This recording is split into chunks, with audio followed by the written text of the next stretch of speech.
할렐루야. 앞에 보시면서요, 같이 합니다. 아멘 할 때 믿음의 문은 열립니다. 아멘 할 때에 축복의 문은 열립니다. 아멘 할 때에 기적의 문은 열립니다. 아멘. 아멘은 어렵지 않습니다. 그러나 진실한 아멘의 고백은요, 나의 삶을 변화시키는 하나님이 이루실 줄로 믿습니다. 이것이 아멘의 고백이거든요. 우리에게 이 귀한 믿음의 고백이 날마다 이루어지기를 바랍니다. 오늘은 로마서 9장 27절 29절 이 말씀을 가지고 남은 자만 구원을 받으리니, 한번 같이 합니다. 시작. 남은 자만 구원을 받으리니. 남은 자만, 아무나 구원받는 게 아니래요. 남은 자만 구원을 받는데요. 우리 사도행전 교회 모든 성도님들이 거룩한 남은 자가 되기를 주의 이름으로 축원합니다. 여러분은 천국에 들어가는 문, 천국 문이 크다고 생각하십니까? 아니면 작다고 생각하십니까? 구원을 얻는 것이 쉽다고 생각하십니까? 어렵다라고 생각하십니까? 예수님은 우리에게 구원으로 인도하는 문에 대해서 이야기해 주십니다. 그 문이 어떠한 문인가? 마태복음 7장 13절로 14절 말씀입니다. 같이 읽습니다. 좁은 문으로 들어가라. 멸망으로 인도하는 문은 크고 그 길이 넓어 그리로 들어가는 자가 많고, 생명으로 인도하는 문은 좁고 길이 협착하여 찾는 자가 적음이라. 아멘. 저희 중학교 다니면서 학교에는 큰 문이 있고 옆에 쪽문이 있잖아요. 그래서 이 말씀을 생각하면서 큰 문으로 들어가면 멸망으로 간대요. 작은 문으로 가면 생명으로 인도한대요. 그래서 큰 문이 아닌 옆에 있는 쪽문으로 들어가면서 작은 문으로 들어가나 보다 이렇게 생각한 적도 있었어요. 그래서 늘 큰 것보다는 작은 것, 이것을 원했던 적이 있었습니다. 그런데 그게 의미가 아니더라고요. 성경에서 말하는 좁은 문이라는 것이 무엇일까? 성경에서 말하는 큰 문이라는 게 무엇일까? 먼저 큰 문을 보면요, 세속적이고 자기중심적이고 하나님 말씀이 없는 삶이에요. 그러니까 그 삶은 넓어요. 선택의 이거 넓어요. 그리고 쉬워요. 부담도 되지 않습니다. 그건 내 마음대로 하면 되기 때문에 그래요. 큰 문이란 것은 뭐냐? 크고 그 길이 넓은 문은 뭐냐? 그냥 내 마음대로 하면 되는 거예요. 신앙생활도 삶도요. 그래서 요즘 시대는요, 자기의 개인적인 선택을 굉장히 중요시합니다. 내가 무엇을 선택하느냐, 내가 어떻게 선택하느냐, 그거에 대해서 다른 사람이 거기서 판단하면 안 돼요. 거기서 차별하면 안 돼요. 내가 오늘 나를 선택할 때 누구도 차별하면 그것은 차별금지법이라고 만들려고 하고 있고, 그 선택에 있어서 당신 잘못되었어요 말하는 순간 왜 나를 차별해? 이렇게 얘기하고 있어요. 한 프로그램 보니까 유럽에서는 죽음에 대한 선택도 자기에게 맡겨져야 한다는 거예요. 삶의 선택에서 내가 어떠한 것을 선택하느냐에서 선택하면서 가는 길 속에서 죽음의 순간, 그래서 내가 언제 어떻게 죽길 원합니다. 그러면 그 선택을 존중해줘서 선택에 대한 존중을 해서 그 사람이 죽고 싶은 시간, 죽고 싶은 속에서 내가 가족들과 나 이제 죽을 거야, 안녕, 나 이제 죽어, 야, 자들아 다 와봐, 나 오늘 몸이 아파서도 아니에요, 뭐 여러 가지 통증과 아픔이 있었겠죠. 자기만의 죽음을 선택할 수밖에 없는 환경이 있겠죠. 그런데 그 선택에 있어 존중해야 한다. 그래서 이제 유럽에서도요, 조금씩 그 죽음에 대한 선택을 하고 있습니다. 이 나라도 마찬가지더라고요. 그래서 3명인가가 유럽에 가서, 그 나라에 가서 죽음을 선택해서 죽어버렸대요. 지금 이 시대가 그래요. 세속적인 삶 속에서 자기 중심적이 되고 하나님 없는 삶을 살다 보니까 죽음도 내 선택이다 라고 하고 있다는 사실이에요. 그러나 좁은 문은요, 신앙적이고 바르고 의롭게 살아가는 삶입니다. 무엇보다도 하나님 말씀에 순종하는 생활, 이것이 좁은 문이라는 거예요. 그래서 내 생각을 내려놓고 자기 욕심도 내려놓아야 합니다. 끊임없이 자신을 죽이지 않으면 갈 수 없는 것입니다. 그래서 좁은 문이 좁고 협착하여 찾는 사람이 적대요. 우리는 편하고 쉽고 내 마음대로 생활하려고 신앙생활하는 게 아니에요. 우리가 신앙생활합니다 라고 한다는 것은요, 하나님의 말씀, 세상에 수많은 이치와 수많은 결정 상황과 수많은 이론이 있지만 그 모든 걸 다 내려놓고 나는 하나님의 말씀에 순종할게요. 그 좁은 길로, 좁은 문으로 가는 거예요. 하나님께서 모세를 통하여 이스라엘 백성들을 출애굽시키면서 내가 너희를 왜 출애굽시키는 줄 알아? 하면서 출애굽기 19장 6절에서 이렇게 말씀합니다. 같이 합니다. 너희가 내게 대하여 제사장 나라가 되며 거룩한 백성이 되리라. 너는 이 말을 이스라엘 자손에게 전할지니라. 아멘. 출애굽을 다 시켜놓고 이스라엘 백성들이 광야로 온 이후에 거기에서 많은 시간이 좀 지나고 난 이후에 하나님께서 이 모세를 통하여 야, 이스라엘 백성들에게 내가 왜 출애굽을 시킨 줄 알아? 오늘 이 시대에 우리에게 말한다면요, 하나님께서 오늘 모세를 통하여서 너희가 왜 예수를 믿어야 하는 줄 알아? 너희가 왜 교회를 다녀야 하는 줄 알아? 라고 하면서 두 가지를 이야기하고 있어요. 제사장 나라와 거룩한 백성. 이것은 그냥 되는 것이 아니라 하나님 말씀 율법을 지켜 행할 때 가능한 겁니다. 그래서 모세는 신명기를 통해서 거듭 이야기하면서 하나님의 거룩한 율법 말씀을 지켜 행하라. 말씀을 지켜 행하면 너희는 복을 받고 그 말씀을 벗어나서 너희들 마음대로 살아가면 너희는 저주를 받을 거야 라고 하면서 복과 저주를 끊임없이 이야기합니다. 우리 사도행전 교회가 바라는 것은요, 다른 게 아닙니다. 우리가 함께 거룩한 믿음의 공동체를 꿈꾸며 나아갈 때요, 우리도 두 가지를 바라봅니다. 우리가 하나님께 마음과 뜻과 힘을 다하여 예배하는 거예요. 이 시간 우리가 예배할 때 온 마음과 뜻과 힘을 다하여 우리의 입을 열어서 찬양하고 함께 부르짖어 기도하고 말씀을 아멘으로 받는 것, 이것이 하나님이 기뻐하시는 예배자의 삶이라는 거예요. 또한 우리가 일상을 살아갈 때에 하나님 말씀을 읽고 듣고 묵상하고 배우고 가르치고 지켜 행하게 하여 거룩한 백성이 되는 것, 성경을 배우는 이유, 성경을 우리가 끊임없이 읽어야 할 이유는요, 그 성경에서 거룩한 백성의 삶을 우리에게 제시해 주고 있다는 거예요. 그래서 예배의 성공자가 되게 하고요, 말씀에 살아있는 믿음의 성도가 되기를 주의 이름으로 축원합니다. 한번 같이 읽습니다. 시작. 하나님께 마음과 뜻과 힘을 다하여 예배하는 것, 하나님 말씀을 읽고 듣고 묵상하고 배우고 가르치고 지켜 행하게 하여 거룩한 백성이 되는 것. 이것 때문에 우리가 신앙생활하고 우리가 믿음의 공동체를 만들고 있습니다. 이러한 삶은 결코 만만하지 않습니다. 쉽지 않아요. 요즘 사도교육 우리 강사님들이 하루 3시간 기도하려고 애쓰고 있습니다. 하루 3시간, 이거 시간 만만치 않아요, 진짜. 그러나 왜 이렇게 기도하느냐? 기도는요, 영성과 비례합니다. 우리가 기도할 때 영성은 올라갑니다. 그래서 주님이 내 안에, 내가 주님 안에 거하는 믿음의 삶을 살고자 하루 3시간 기도로 나아가고 있습니다. 함께 사도교육하는 교육생들이 깨닫는 마음, 보는 눈, 듣는 귀를 달라고 기도하는 거예요.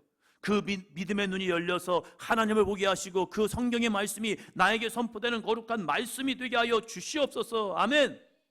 이것 때문에 3시간 기도하면서 우리 강사님들이 여러분을 인도하고 성경 말씀으로 끌어주고 있다는 사실이에요. 사랑하는 사도행전 교회 성도 여러분, 구원의 문은 열려 있지만 아무나 들어갈 수 없다라고 로마서에서는 끊임없이 이야기해요.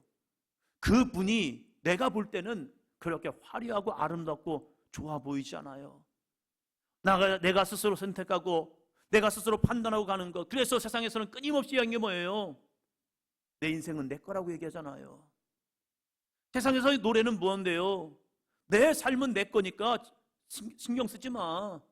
내가 생각한 대로, 내가 꿈꾸는 대로 가는 거야 라고 하면서 세상에서는 우리에게 이렇게 노래하고 있어요. 그러나 성경은 우리에게 아니, 내 인생의 주인은 예수 그리스도야.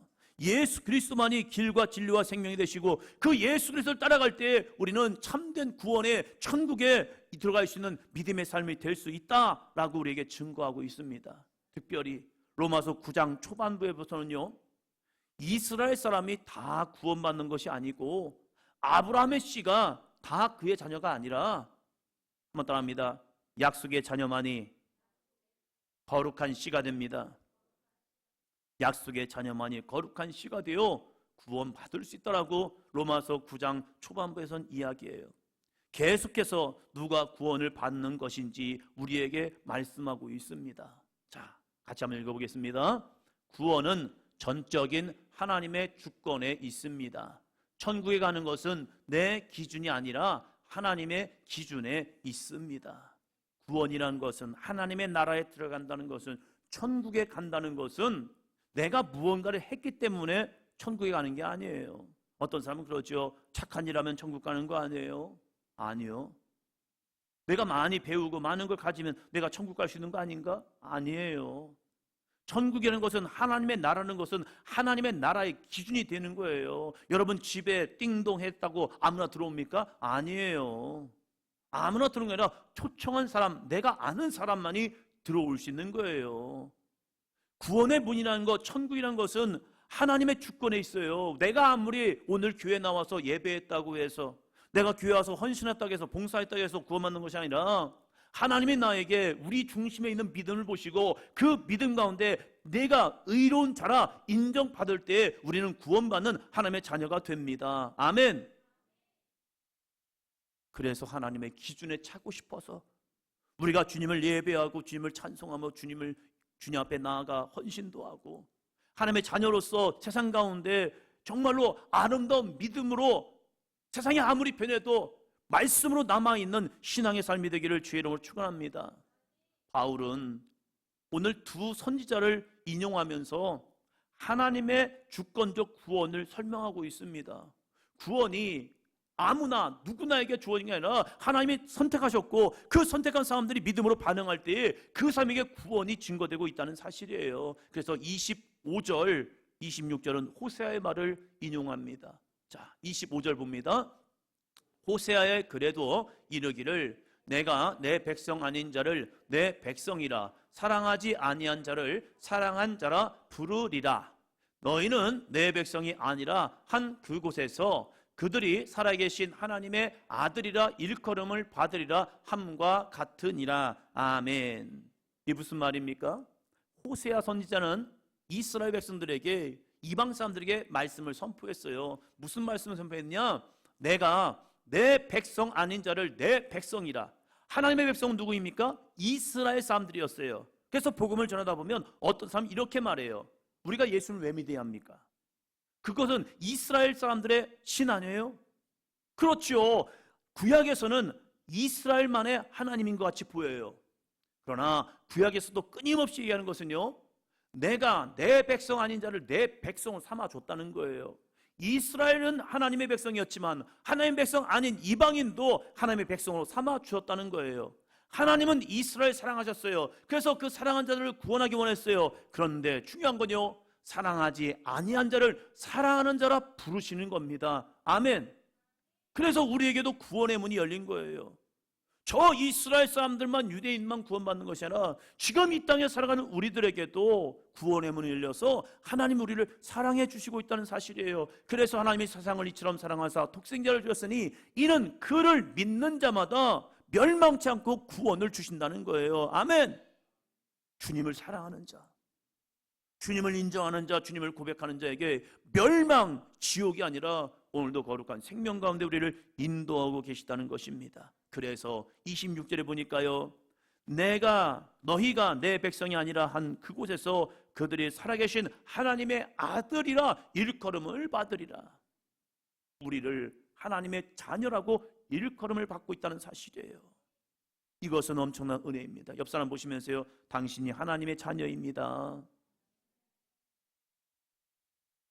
하나님의 자녀 삼았다는 거예요.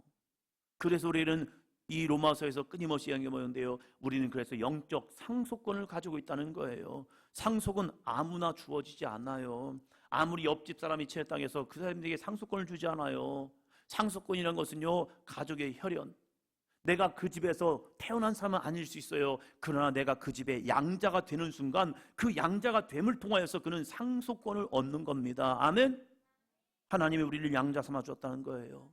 우리를 사랑하셔서 우리가 주님 앞에 나오는 이 믿음을 가지고 하나님이 우리를 양자 삼아줘서 우리에게 영적 상속권, 하나님의 나라의 자녀되는 은혜를 주었다는 거예요. 그래서 사도 바울은 이 호세아 말씀을 통하여 이방인들, 로마인들에게 하나님의 백성이 아니었지만, 하나님의 사랑받는 자가 아니었지만, 너희들은 우상 숭배를 통해서 진노, 멸망, 지옥 가는 사람들이었다. 그러나 당신들이 복음이 전파되었고, 그 복음 전파된 것을 당신들이 받아들여서 예수를 영접하였고, 하나님의 사랑받는 자, 하나님의 아들들이 되었다라고 이 로마인들에게 전하고 있다는 사실입니다. 그것이 단순히 로마인들에게만 아니요, 오늘 이 시대를 살아가는 저와 여러분에게, 로마서의 말씀을 듣는 여러분에게도 함께 증거된 말씀인 줄로 믿습니다. 어떻게 우리가 하나님의 자녀로 인정받습니까? 내가 내 자신을 봐도 나는 부족하고 연약한데 어떻게 하나님이 나를 하나님의 자녀로 삼아주시지? 그럴 때 이것을 한마디로 말합니다. 한마디로 합니다. 은혜. 은혜는 건 뭐예요? 거저받는 거예요. 생명을 거저받았고, 하루하루의 인생을 우리는 거저받았고, 하나님의 은혜 가운데 이 하루를 살아간단 말이에요. 이것은 보편적 은혜이지만, 우리가 예수 그리스도를 믿음을 통하여 하나님의 거룩한 자녀가 되고 천국 백성이 된 것은요, 하나님의 선택적 은혜입니다.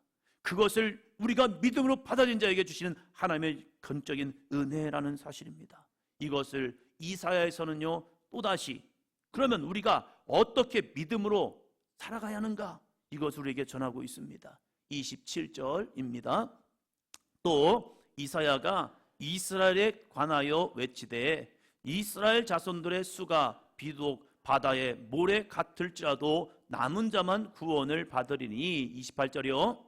28절. 주께서 땅 위에서 그 말씀을 이루고 속히 시행하시리라 하셨느니라. 하나님께서 아브라함을 부르시고 그에게 축복을 주셨는데 땅을 주겠다라고 축복하셨고, 또한 이 아브라함의 자손을 하늘의 별처럼 바다의 모래알처럼 많게 하시겠다, 그런 축복을 주었어요. 그것이 430년 만에 이스라엘 백성들이 애굽에서, 이집트에서 출애굽함을 통해서 무려 210만의 사람이 되는 은혜를 경험하게 됩니다. 정말로 많은 인구가 된 거죠.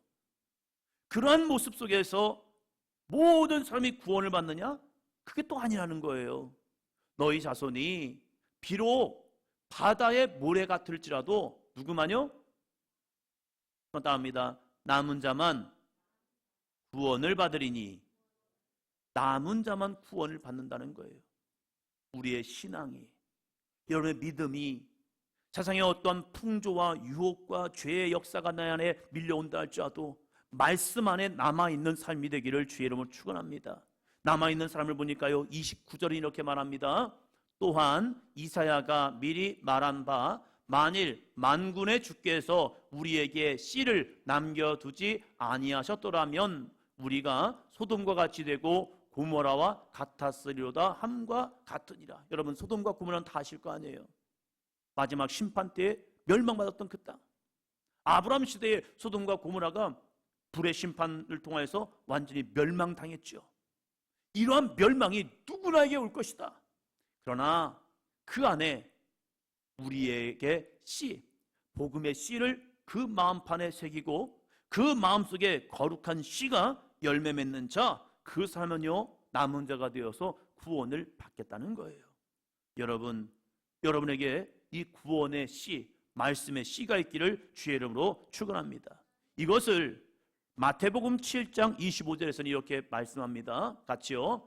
비가 내리고 창수가 나고 바람이 불어 그 집에 부딪히되 무너지지 아니하나니 이는 주초를 반석 위에 놓은 까닭이요. 예수님께서 많은 사람들을 모아놓고 산상순이라고 말씀하셨습니다. 5장, 6장, 7장, 마태복음 5장, 6장, 7장에 보면요, 예수님께서 산상순을 막 말씀하셔요. 그러면서 그 가운데서 너희들이 이 말씀만 듣고 끝나면 안 돼. 이 말씀을 지켜 행해야 해. 너희가 말씀을 듣는다는 것은 무엇이냐? 믿음의 집을 쌓는 거야. 믿음의 집을 쌓지만 이 집이 마지막 때에 견디어내야 한다. 마지막 때는 어떤 게 오느냐? 비가 내리고 창수가 나고 바람이 분다는 거예요. 여러분, 비와 창수와 바람은 우리들의 삶에서 겪는 다양한 시험과 어려움, 인생의 역경, 고난, 죄, 유혹 등이 있습니다. 이것이 나에게 확 밀려와요. 조금씩 조금씩 밀려오면 괜찮을 거예요. 그러나 하루아침에 한꺼번에 확 밀려오는 순간 우리의 믿음이 무너질 수 있다는 거예요. 그런데 아무리 힘들고 어렵고 인생의 고난과 질병과 아픔이 온다 할지라도 그 믿음을 지켜낸 사람이 있어요. 어떻게 지켜냈느냐? 예수님이 말씀할 때에 이는 기초를 반석 위에 놓은 까닭이었다. 우리의 믿음의 기초를 반석 위에 쌓았다는 거예요.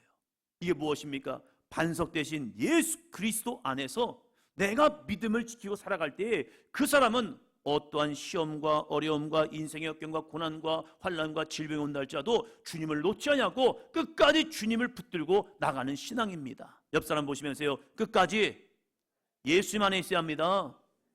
이것이 말씀 안에 있는 삶, 믿음 안에 남아있는 사람이라는 거예요.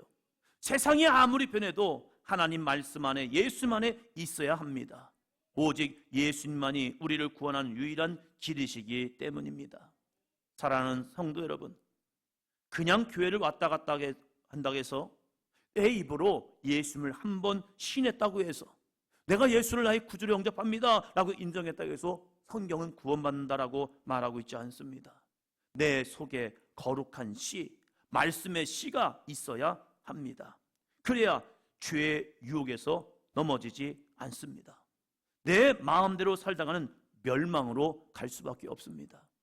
나에게 주어진 말씀의 씨를 가지고 있다고 구원받는 것이 아니라 그 말씀의 씨가 내 안에서 자라나도록 우리는 신앙생활을 하는 겁니다.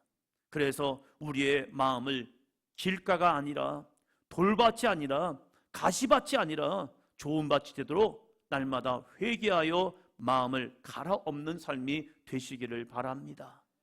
길가가 무엇입니까? 말씀은 받아들였어요. 말씀은 내 안에 뿌렸지만 새들이 와서 싹 먹어버려요. 그래서 도대체 오늘 뭐 했지? 이렇게 돼버리는 거예요. 돌밭은 무엇입니까? 그 씨가, 말씀의 씨가, 믿음의 씨가 내 안에 심겨져서 조금 올라와요. 그러나 돌밭이었기 때문에 햇빛이 뜨거우니까 말라 죽어버려요. 가시밭이 무엇이에요? 말씀을 받고 은혜는 받아요. 교회에서는 은혜는 받아서 그래 내가 한번 살아봐야지 라고 얘기하지만 세상으로 나가는 순간, 교회 밖을 나가는 순간 염려와 근심과 걱정해서 에이 뭐 신앙생활 뭐 교회에서만 하면 되는 거지 뭐. 아니에요. 신앙은 생활이 되어야 합니다. 아멘. 그 뭐예요? 들은 말씀을 일주일의 세상 가운데서 한번 살아보고 도전해보는 거예요. 그리고 하나님이 하실 일에 대한 기대함을 가지고 하나님이 하셨습니다 라는 거룩한 증거자의 삶을 살아가 보는 거예요. 그럴 때에 우리가 좋은 밭이 되어서 30배, 60배, 100배의 결실을 맺는 은혜가 주어집니다. 그것은 뭐예요?